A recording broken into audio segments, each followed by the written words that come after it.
All right. Let's see if this is working. Ladies and gentlemen, welcome back to the PMP. Hang on one second. I just want to see if it works real quick because I've been dealing with some technical issues real quick. So let's see, just to see if it's working.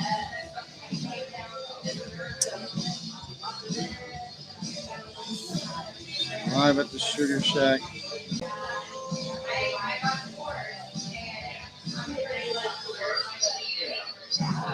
Well, it's showing it's working, so on with the show. Ladies and gentlemen, welcome back to the PMP Live. This is TJ Riddell, your host tonight, and we are at a special venue. In what special venue, TJ? We are at the Sugar Shack here in Fulton, Texas. Rockport, Fulton, Texas, or Rockport, Texas, however you want to say it. But we are here live with a couple of people here tonight. A couple of Chiefs fans have shown up tonight, and rightfully so because they just won the AFC Championship with a very, very big outcome, and it was the exact same score that the Bengals lost in the Super Bowl last season. But we're not going to talk about just the AFC. We're going to first talk about the NFC, and I just want to thank the Sugar Shack for allowing me to come here live and give exposure for the PMP. And it's going to be a great night. It's going to be a great hour or so. I don't think it'll be that long, but let's jump right into it. First of all, the news that Kellen Moore is no longer the offensive coordinator for the Dallas Cowboys. Thank God. He can go. Wherever he goes, I hope you do well, but bye. You don't need to be here. So Kellen Moore's gone. I'm thinking Byron Leftwich would be the guy for the Cowboys to be able to have that explosive offense back. And we just got rid of our QB coach too, so I'm really excited for this upcoming season. And don't mind me, this is a wobbling debt table, so this is very, very strange night. But also today is my birthday, so if y'all want to say happy birthday, I don't really care. That's fine. But y'all can even say I told you so on here as well, because I was wrong on one game and I was right on the other game. But let's talk about the NFC Championship. I was right about this game. I thought Philadelphia's defense was going to be too much for Brock Purdy and the San Francisco 49ers offense. I mean, they ended up hurting Brock Purdy, and Josh Johnson had to come in, and then he got hurt. And Kyle Juszczyk was a emergency quarterback at that point. So what ended up happening was Brock Purdy came back in the second half, didn't work out. Eagles just won this game very convincingly. So let's go ahead and talk about this game real quick. First quarter, it was 7-0 with a Miles Sanders 6-yard run with a Jake Elliott kick to make it 7-0. Nobody scored until the second quarter with Christian McCaffrey with a banger of a 23-yard touchdown run with a Robbie Gould extra point to tie the game. So then Miles Sanders answers back with a 13-yard run for a touchdown and gets an extra point and makes it 14-7. And then right before the half ended, Boston Scott gets a 10-yard run for a touchdown. That's one thing I like about Philadelphia's offense. They are explosive in either the run game or in the pass game. If the pass ain't working, they got the run game. If the run game ain't working, they got the pass game. And if both are working, they're going to win the game. So in the third quarter, Jalen Hurts pushes it in for a 1-yard run to make it 28-7. And then nobody scores until the fourth quarter, and Jake Elliott kicks it 31-7, and that's your final. I kind of got this right but I thought San Francisco was going to score at the end of this game to make it 27-13. It ended up being 31-7. So I was pretty accurate as far as spread, but not quite. But you won't see a whole lot of passing yards for Brock Purdy because he did get hurt in this game, but he was 100% accurate when he did get in the game, but for 23 yards. So he got sacked once and looked like he hurt his hand in that game. But when Josh Johnson came in, he threw 7 for 13, 740, or not 740, 74 yards. No touchdowns, no interceptions, but he was sacked twice, and he got sacked again. He banged his head pretty hard, and it was painful to watch. But Christian McCaffrey had a decent game, 15 carries, 84 yards, one touchdown with 5.6 yards per carry. His longest run was that 23-yard run for a touchdown. And then you got George Kittle with a carry, 4 yards. And then Josh Johnson tried to run it twice, only got 2 yards out of it. But Deebo Samuel was shut down in the run game with 6 carries, -9 yards. And Deebo Samuel with 3 receptions, 33 yards, no touchdowns.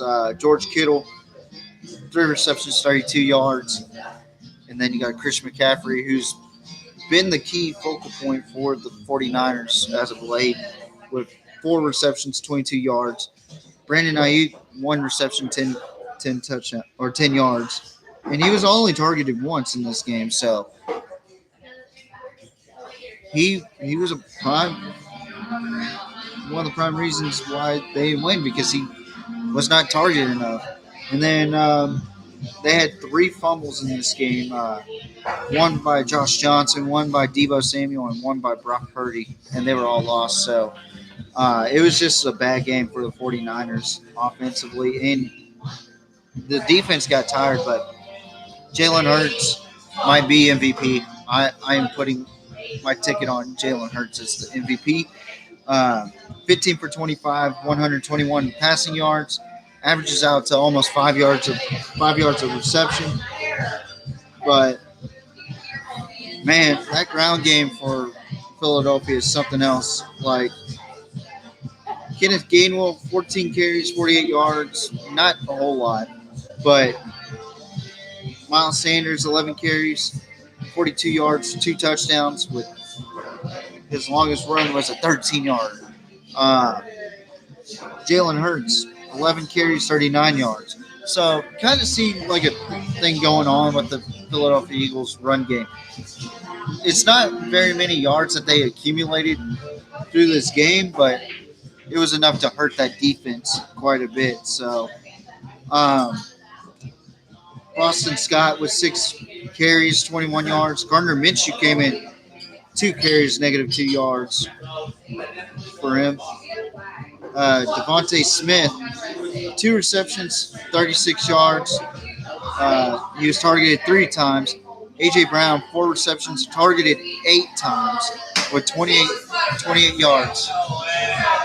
And then Kenneth Gainwell, 2 receptions, 26 yards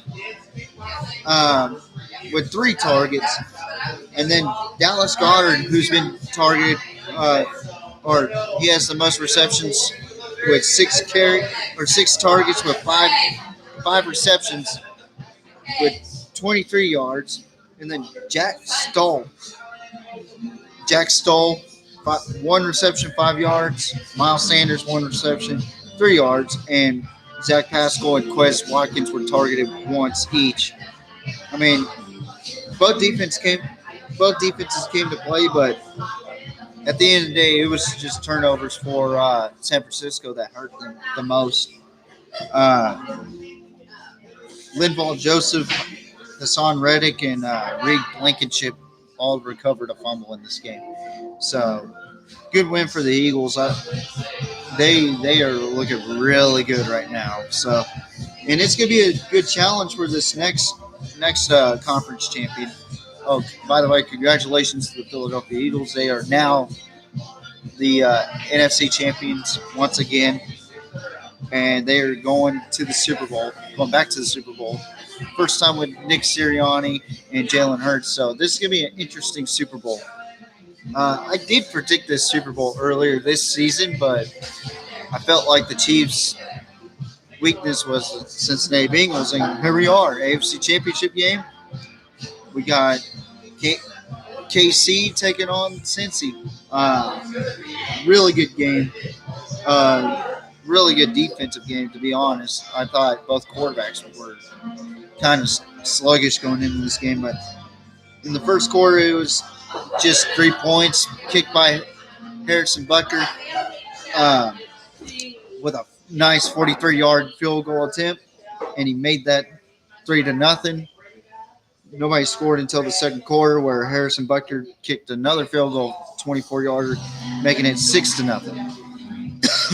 And then Evan McPherson at 8:36 left in the second quarter kicks another field goal to make it 6-3.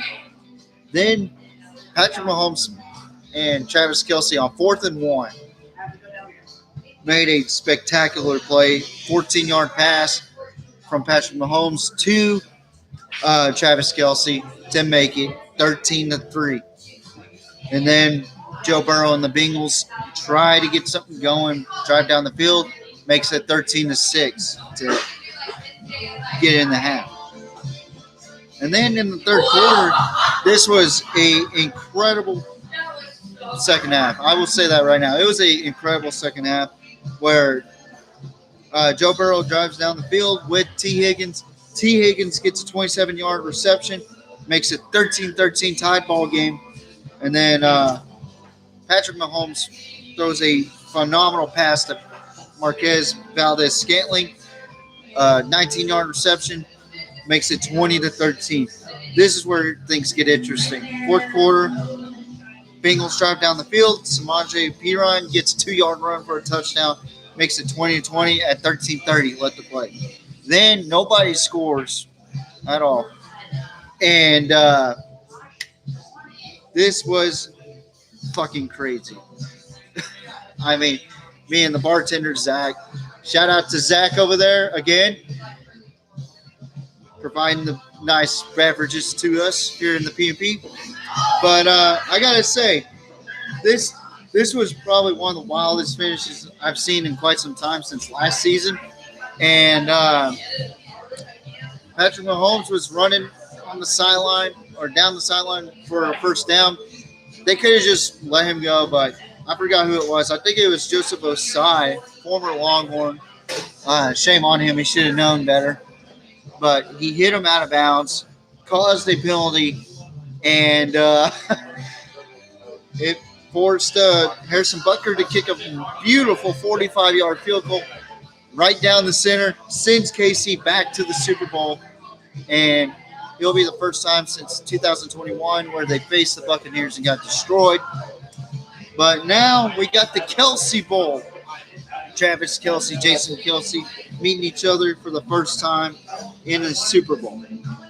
But let's talk about the box score for the Bengals. Joe Burrow, 26 for 41 with 270 yards, 1 touchdown, but he did throw 2 crucial interceptions in that game. It was kind of off for Joe Burrow tonight. He did get sacked 5 times, 4 in the first half. I mean, that was just incredible how the defense played tonight. Both passing defense and rush defense. You know, it was just awesome to see KC just in that primal instinct to get back into the Super Bowl. But Joe Burrow had 4 carries, 30 yards. His longest run was a beautiful 14-yard run. I can't believe that this game was incredible. But Samaje Perine had 5 carries with 22 yards. Joe Mixon had a awful night. 8 carries, 19 yards. 8 carries, 19 yards. Average 2.4 yards a carry. I mean, that's very uncharacteristic for Joe Mixon. But KC's defense just absolutely manhandled the run game with everybody averaging 4.2 yards a carry for the Bengals with 17 carries, 71 yards. But in the passing game, Joe Burrow was hitting his spots. It was just the defense played well in this game with T. Higgins getting the most tied for most receptions with the most targets, and he had the most yards with 83 yards, 6 receptions. He did get 1 touchdown, and it was a spectacular play. Um, the longest reception was a 27-yarder, and Jamar Chase was kind of quiet in my opinion. 6 receptions, 75 yards. He did have that one spectacular play where he came up with the ball. It was awesome. It was awesome to watch, and that was a 35-yarder right there. But he was targeted 8 times. Tyler Boyd, 2 receptions, 40 yards, no touchdowns. He was quiet tonight. Like they covered him very well. But whenever he wasn't covered, he was open and he got those 2 receptions. I felt like they should have thrown it more his way, but it shit happens, But then Hayden Hurst gets 4 receptions out of 5 targets, 37 receiving yards, averaged out almost 10 yards right there. Joe Mixon, 3 receptions, 15 yards. So altogether, he only had 34 yards, in total yardage. So it's kind of difficult for him to play really good offense in this game. But Mitchell Wilcox, 1 reception, 10 yards. Trenton Irwin, 1 reception, 6 yards. And Samaje Perine, 3 receptions for 4. But one positive is Sam Hubbard did recover a fumble in this game, and it was a wonky fumble too by Patrick Mahomes. But I gotta say, Patrick Mahomes played excellent in this game. 29 for 43, 326 passing yards, averaged out almost 8 yards a pop, 2 touchdowns, got sacked 3 times for 11 yards. His QBR was or his rating was 105.4. And Isaiah Pacheco was kind of quiet in this game. 10 carries, 26 yards. His longest run was a 6-yarder. Patrick Mahomes, 3 carries for 8 yards. And his longest was that 5-yard run to get the first down, but he got pushed out of bounds. And that caused the penalty, and that forced them to win the game. Nicole Hardman, 2 carries, 7 yards. Jerick McKinnon, 4 carries, 1 yard, and Ronald Jones, 1 carry, 0 yards. Altogether, they had 20 carries, 42 yards, averaged out 2.1 yards a pop, which is not good at all as an offense. But Marquez Valdez-Scantling, 6 receptions, 116 yards, 8 targets, 1 touchdown. His longest was a 29-yarder. This guy was a crucial factor, whether people like it or not. But I gotta say, if we got some Chiefs fans here, they gotta go though. But but I will say this: Travis Kelce had 7 receptions, 78 yards, 1 touchdown in this game. So him and Valdez-Scantling were the only 2 guys that scored a touchdown as far as receiving for those Chiefs. But Isaiah Pacheco was a factor in the receiving game for 5 receptions, 59 yards. Jerick McKinnon, 2 receptions, 17 yards. Marcus Kemp, 1 reception, 13 yards. Sky Moore, 3 receptions, 13 yards.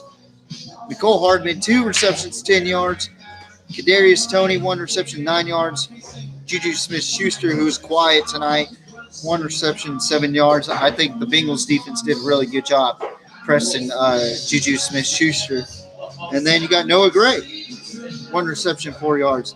Now, they lost the fumble, but they fumbled twice in this game, but they lost 1, and it was a weird fumble. Like, Mahomes was getting ready to roll out, but he forgot that he had the ball midway through the air within. He fumbled the ball, and Sam Hubbard ended up recovering that. But when Travis Kelce fumbled it, Jerick McKinnon bounced on top of it. So it was evenly distributed by both teams. But I got to say, this was a very good game. I figured it would be a good game, but I thought the Bengals would pull away from this game. But we got we got our Super Bowl 57 matchup, which I'm going to talk about that right now. This is going to be a spectacular Super Bowl. Uh, People are going to call it the Kelsey Bowl. I think it's going to be more of two good offenses going at it and two good defenses going at it. I think this is going to be a phenomenal Super Bowl. I think this Super Bowl is going to be great. I think a lot of people are going to just enjoy this Super Bowl. This is probably going to be better than last year's Super Bowl. I think that both teams are primed and ready to face each other, man. And I really am excited to watch the Philadelphia Eagles and the Kansas City Chiefs go at it at Super Bowl 57. And as you notice, I'm wearing a different shirt tonight. BMP Club. If y'all want a t-shirt, DM me on Facebook, Tyler Riddell. And I got to say, man, this is going to be a awesome game, watching the Kansas City Chiefs, watching the Philadelphia Eagles as they go at it. This is kind of what I expected this season. The Eagles and the Kansas City Chiefs going at it in the Super Bowl. I think this is going to be a phenomenal matchup. I'm not giving my prediction yet. It's too early for that. I don't want to spoil it for y'all. But I am super ready for this. This is going to be a hell of a matchup. Now, who's going to win? We'll find out in the next couple of weeks. But, yeah, Kellen Moore's out of Dallas. Thank God he's out of Dallas. Next person I want out of Dallas is Mike McCarthy, which he should be out after this next season, But I will say this, man. This has been a phenomenal NFL season, full of surprises, and this might be the last year that we see Tom Brady. I honestly don't know. I don't know if that's the case. I think he's gonna stick around and go to the Raiders, but yeah. So NFC Championship game won by the Philadelphia Eagles, 31-7. AFC Championship game won by the Kansas City Chiefs, 23-20 in the last seconds, basically. And, yeah, so we do have shirts coming out soon. If you want to order a shirt, just message me on Facebook, Tyler Riddell, or DM me on Instagram. I'm on Instagram the most, besides Facebook, at TJRid10 _PMP. You could get one of these shirts. This is just a sample shirt. It's actually Kelly Green. So this is what the shirt looks like right here. Get PMP Club. Some people called it Pimp Club, which I'll take that too. But I'm going to say this right now. We're fixing to start selling merch soon. I hope that everybody enjoyed the conference championship games. I know a lot of you are going to say, oh, TJ was wrong about the KC and Cincinnati game. Well, what people don't know is I kind of expected this to happen. Kind of expected Kansas City Chiefs to bring the heat because there's a lot of shit talking between both teams. And even the mayor of Cincinnati was saying, I'm going to order Joe Burrow to get a paternity test to see if he is Patrick Mahomes' father. That, to me, took it way too far. So, KC fans weren't fucking ready for this game, and so was the team. And that defense absolutely played. But Tune in. I think it's going to be a good game, Richard. Thank you for tuning in, by the way. I think it's going to be a hell of a matchup. I'm not going to make my score prediction. I'm not going to pick who I'm going to pick yet. But I will say this. It's going to be a phenomenal matchup. I think it's going to be a really big test for Jalen Hurts in that offense, though, because the Kansas City Chiefs defense that I saw, man, if they play that well, against the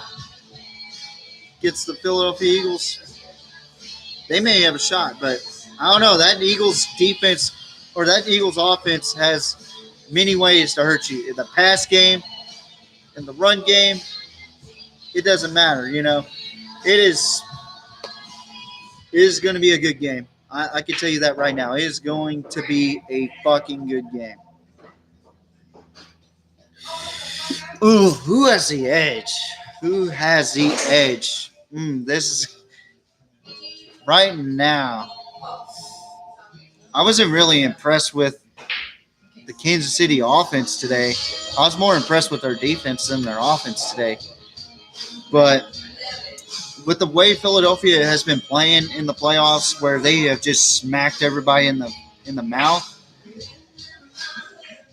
I would have to go with Philadelphia. Like who has the edge? I would have to go with Philadelphia right now, as of right now. But it's not my prediction yet. But I really do think right now momentum is riding on Philadelphia's shoulders. But if we're being honest, the Cowboys could have probably went to the Super Bowl. But thanks to Kellen Moore, thanks to that QB coach, thanks to Mike McCarthy, thanks to Dakota Prescott, we're not in the fucking Super Bowl. So, yeah. So that's my take on who has the edge. Man, honestly, I don't know who has the edge right now because Kansas City Chiefs defense just played really well in that game. But oh yeah, for sure. I if it wasn't for that last penalty, that bogus, it wasn't bogus. It was just an idiotic penalty right there. I think it was Joseph Osai. Correct me if I'm wrong. I think it was Joseph Osai that committed that penalty. They would have sent it to overtime, and Joe Burrow in that offense, you know how explosive that offense is. I know he was 1 for 2 for touchdowns and interceptions, but they would have won that game if it hadn't been for that. And if the punt team for the Bengals didn't allow that many yardage for Kansas City, we would have saw a much different game. And if the Bengals were to capitalize on some of the plays that they missed in that game, they would have won that game. But at the same token, Kansas City had big opportunities to win that game too. But it just came down to who's going to have the ball last with silly penalties and silly fumbles. It was just one of those deals like, who is going to have the ball last? Who's going to win this game? But I can tell you this right now, Richard. It was getting close to being the Bengals' way, in my opinion. I thought the Bengals were going to drive down and let Evan McPherson do his thing and send them back to the Super Bowl. But same exact score that they lost in the last year's Super Bowl against the Rams. They lost against the Chiefs 23-20. I mean, I think it's just a full circle thing for the Cincinnati Bengals. This is just one of those things that the Bengals have to capitalize on for next year. They need to get an offensive lineman. 4 sacks in the first fucking half for Joe Burrow. That's just not right. It's not right. And he's your franchise quarterback. You got to protect that man at all costs. He's your guy till maybe 10 years down the road. Who knows? But you got to protect that man at all costs. And to protect him, you have to get a better offensive lineman. And I don't know. I think the Bengals would have won that game if it hadn't been for that silly penalty for one, missed opportunities, uh, and I got to say the Bengals did well defensively, defending the pass. I mean, they gave up a lot of yardage, but they were the bend don't break type in this game. But yeah, I mean, again, I gotta thank Sugar Shack for allowing me to do this. This is the first time we've done this. It is a Sunday night, so it is gonna be slow. It is gonna be hardly anybody here. So I just kind of wanted to do this as an experiment. The microphone wasn't working, so I was like, "What the hell's going on?" So I just want to thank everybody for tuning in right now to the PMP Live. And we got some people coming in, so or it looks like they're walking. But yeah, I don't know. That game was just crazy till the very end, you know. And I will say this right now: this Super Bowl is going to be fantastic. I am going to enjoy this Super Bowl. So, yeah. But yeah, we'll see what happens, man. I think this is going to be a fantastic game. It's just going to depend on how well that offense is going to do for Kansas City, how well that defense is going to do for the Chiefs, how are they going to stop that offense of the Philadelphia Eagles. And Philly can hurt you in many ways, in the pass game or the run game or both, you know. And they've done well with it, you know. They've done really well with it. And I am super excited to see this Super Bowl for sure. I did say this early on in the season. Chiefs and Eagles are going to the Super Bowl, but we will see what happens.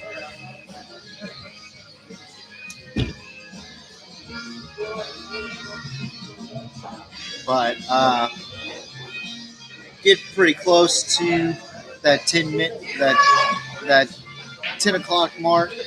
Probably going to close this out here pretty soon.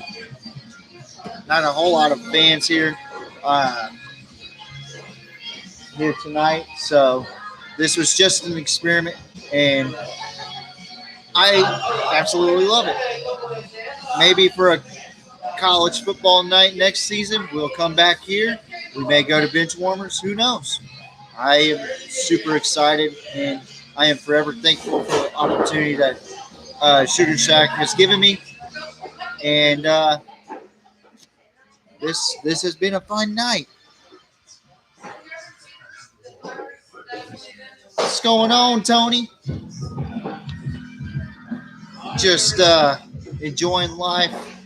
Today is my birthday, by the way, so cheers me on that. I am honestly impressed with both teams. I don't know who to pick yet. Still got to do my analysis, and I got 2 weeks to do it, so I'm not worried about it. So I am super excited. Which games would have had different outcomes? I think more or less, if Brock Purdy wasn't hurt, I think they would have been a little bit closer, but the Eagles was just too much for San Francisco. I would have to say the AFC Championship.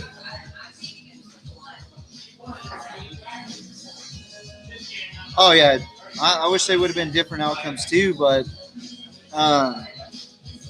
I had the Eagles winning against the 49ers, and I was kind of right about who's going to win that game.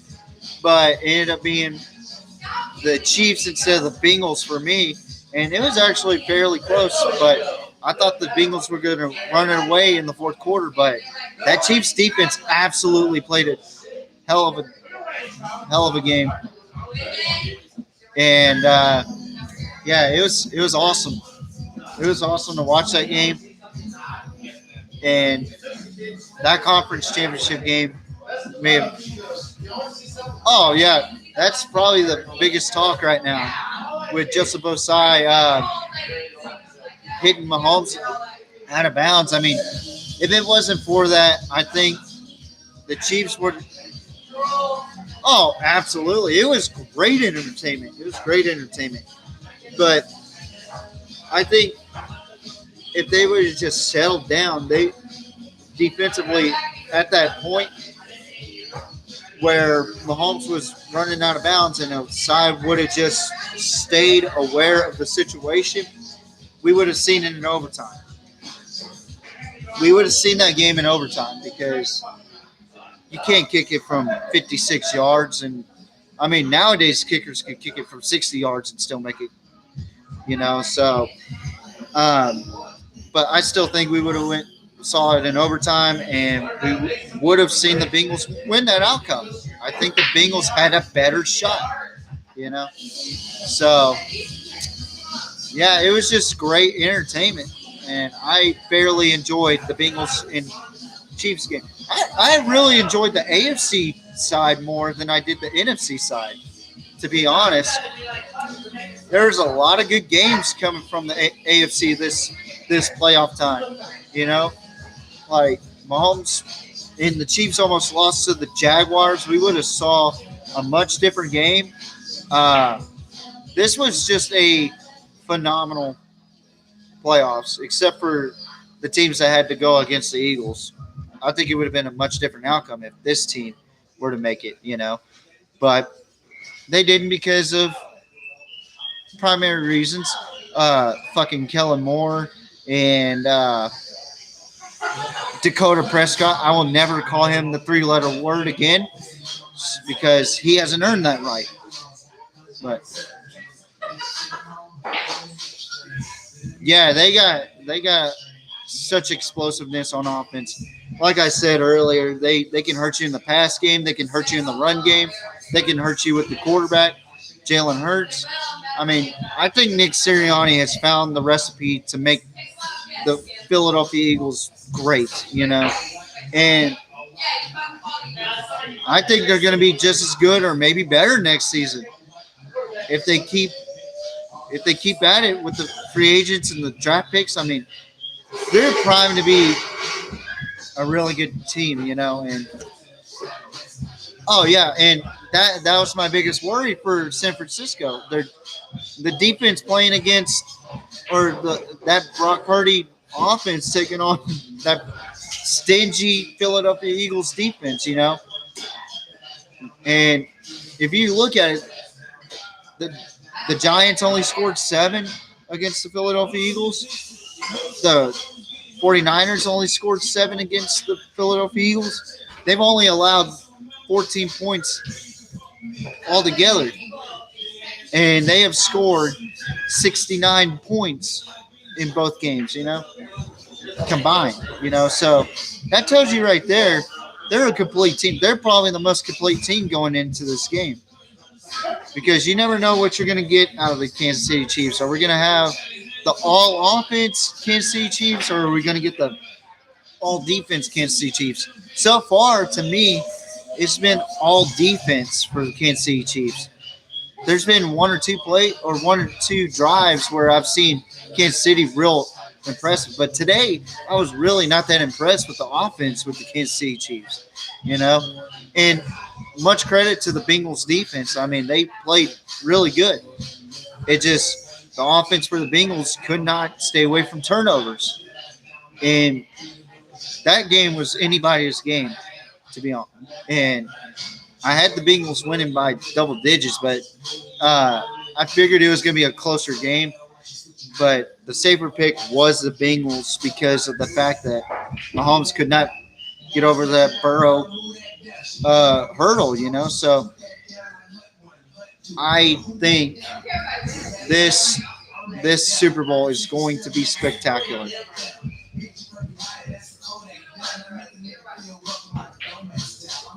Oh, I don't think so. I don't know, man.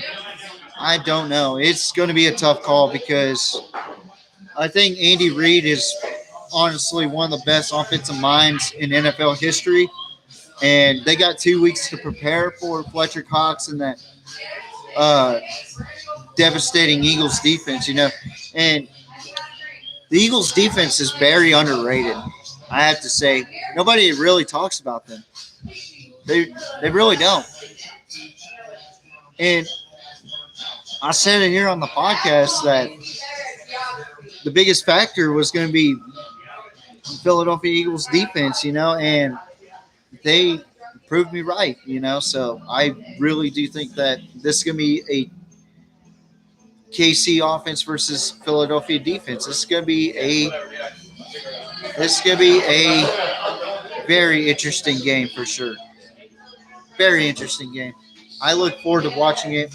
Uh, and I will be working that day, unfortunately, but I'll be home right before the Super Bowl starts, so I'll be glad to grab a Shiner Bot or two and start watching the game.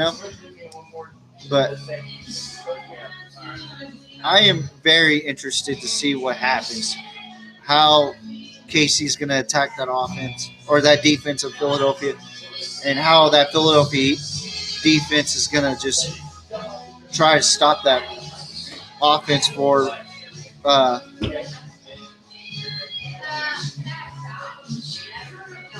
oh yeah, I've said that from the very beginning. That defense always wins championships, and I really do think that Philadelphia has a really good shot, but do can they stop Kansas City's offense? Can they stop the creative mind of uh, of Andy Reid? But I think Nick Sirianni, what he's doing for the Philadelphia Eagles is great. I think they are doing fantastic. But I think the wrong team's in the Super Bowl. I'm just saying. But enough with that. But I will say this: this is gonna be a. I keep saying it. It's gonna be an awesome matchup. But I will get more analysis of that game, and it will be a fun matchup to watch. KC and that offense taking on Philadelphia and that defense. And here's another thing that people don't want to talk about. How's the Kansas City defense going to do against how's Kansas City's defense going to do against an explosive Philadelphia offense? We just don't know. We don't know what we're going to get out of Kansas City yet. And thank you, brother. Thank you. Hopefully you have a good night. Stay safe out there, guys. If you're having a good time after watching those conference championship games, playing some pool or sitting at the bar, So I really do enjoy this, guys. I really hope this this continues on, and I really want to do this in the future, probably with more of a live crowd. Probably get some fans, one or two of them, to come on, talk about the game. So I am really intrigued and interested to see what happens with this. And it's great that we got 3 viewers on right now. So again, if you want a T-shirt, a PMP Club, or if you think it's Pimp Club, that's fine. I don't mind it either. But get with me on Facebook. Get with me on Instagram. Tyler Riddell on Facebook, or TJRid10_PMP. Or you can go on the PMP Instagram and ask about the T-shirts. That's where I do most of my PMP work, on the Instagram, or even on Snapchat. You can hit me up on Snapchat too at TJRid10. You can hit me up on there. But thank you guys for watching. It has been a fucking blast out here. And Oh yeah, for sure. And those of you that don't know, Tony and I are on the gridiron, and we do need to do a podcast out here too for the gridiron. But thank you guys for watching. This has been 45 minutes of great music, great lights.